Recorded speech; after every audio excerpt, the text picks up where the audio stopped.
Today I'm going to show you guys how to do an output shaft seal on your 99 Cummins or similar. This thing was leaking, got a new one in. I'm going to show you exactly step by step how to do it. The output shaft seal here on the transfer case, my 99 Cummins, where the pinion goes in for the drive shaft is leaking, and that's a problem. So we've got a new one.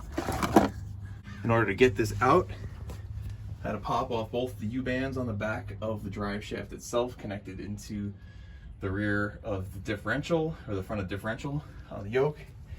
And then here, there's this center cross member with a supporting bearing. So these are a little bit tough to get off, and they've got a bolt up top, but we got to get these four off. This can let the drive shaft down, then we can slide it forward, get it off the back of the axle, and then pull the whole drive shaft out.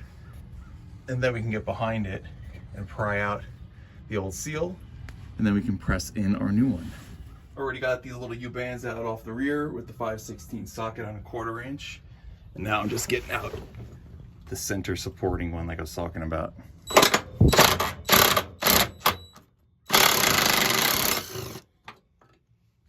All right, last one coming out. Almost took a drive shaft to the face. Keyword almost. Okay, so now we're disconnected back here. We can go ahead and slide this bad boy out. It's gonna come out right here for us on the slip yoke into the tail shaft. Hopefully it doesn't gush out right now. Tranny fluid everywhere, but we're gonna find out. All right, now to get the drive shaft out, I'm gonna need to bang it forward a little bit to get it released from the rear end yoke. Okay, like that. Now it's free in the back side. Now we can pop her out up front.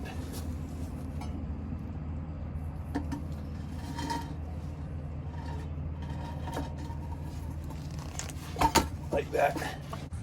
Okay, it'll drip out a little bit of fluid, and now we can pry out this old seal and get our new one to protect the yoke, the slip yoke, and not actually scratch it up around the ground.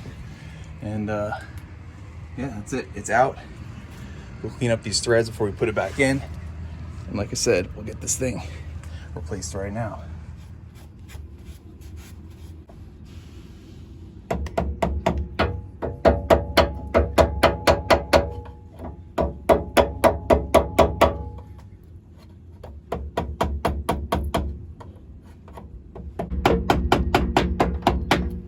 As I'm tapping, I'm not going too hard, trying not to gouge anything on the rear of the tail shaft, but there's nothing where I'm hitting right now that's actually going to hurt where it seals, and it is slowly moving out. Oh, and there it is.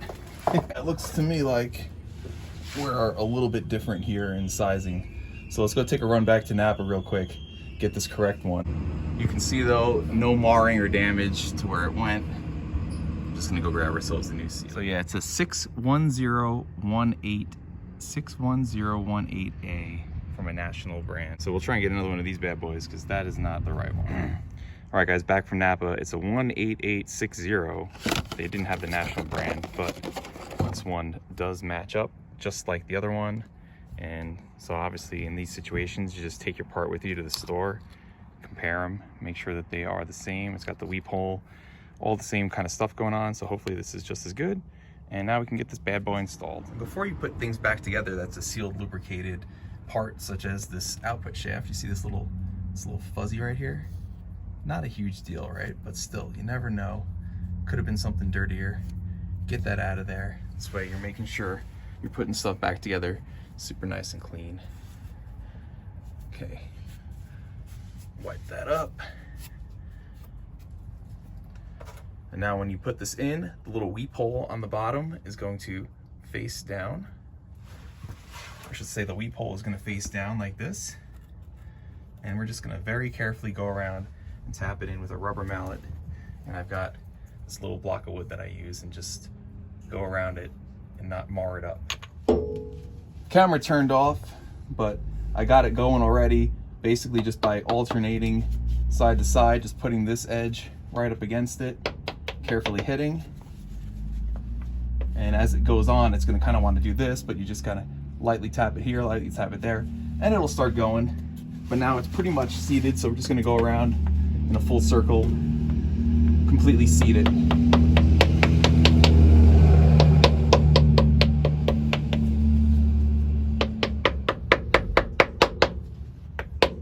You can hear that change in pitch, metal on metal.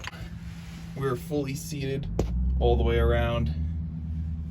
That looks good.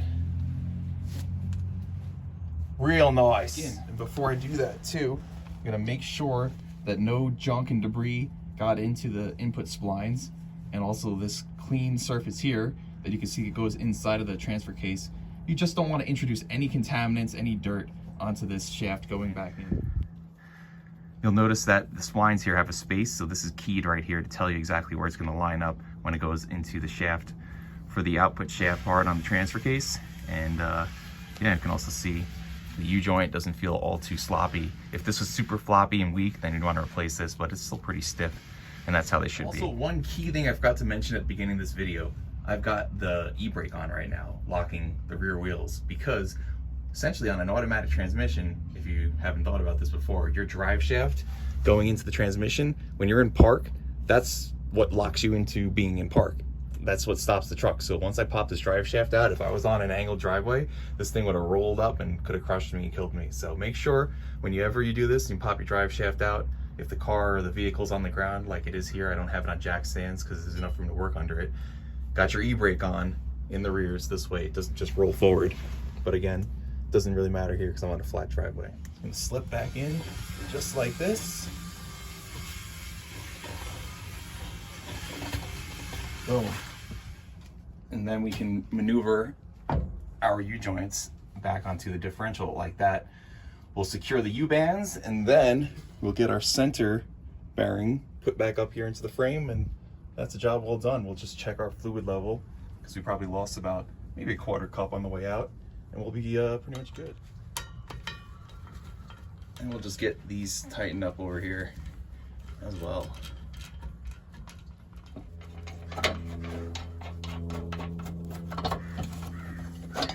Sweet. And then we'll hit the rest here with the impact, tighten her up, cinch those bad boys down, and this is a job well done. Okay, I'm gonna have to get a wrench on the top side for these bolts. I noticed that the ground strap between the cab and the bed has actually rotted and disappeared, so I'm gonna put a new one on here.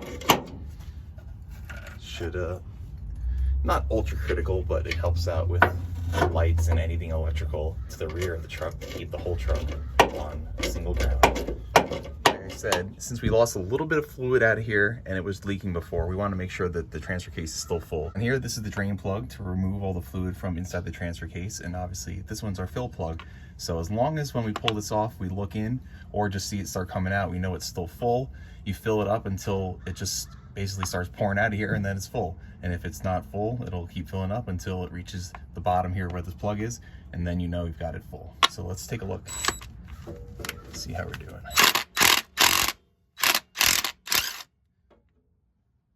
So we can actually see, looking in, the line is just underneath the plug.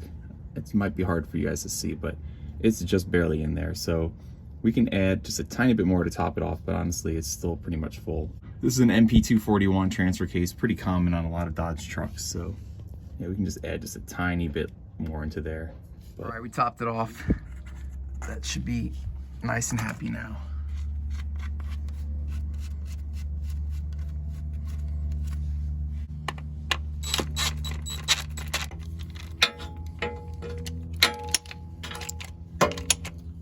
We're not gonna go ultra tight when you tighten these, just tight enough to stop meeting resistance. That does that. Sweet. All right, guys, now the final test. Go for a test drive, make sure that it doesn't vibrate, feel weird on the way going out, and when we get back, we'll check underneath, make sure that new seal isn't leaking, and we should be good. Okay, we're gonna listen in for everything that might sound weird, so when we put it in gear, sounded good, no clinking in the drive shaft. We'll get up to speed. Again, the drive shaft went back correctly, but you never know. You always want to make sure, get her up to speed, no vibrations, and then we'll get back and check for her, make sure it doesn't leak on that new seal. Let's make sure that 4-wheel drive still works too. Go to our 4 high.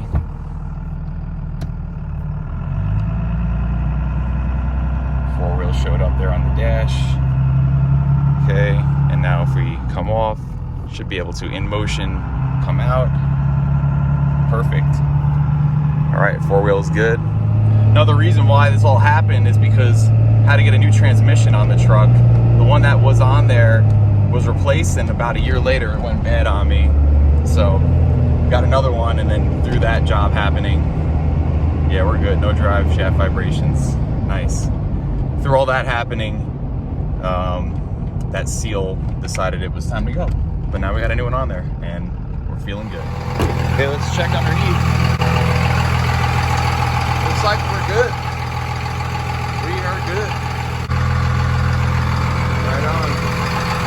Looking good. Here's the new transmission I was telling you about. Okay. Well, all right, guys, we'll call that a success. Hope this video was helpful to you if you have to do the same job on your truck. And until the next video, we'll see you guys.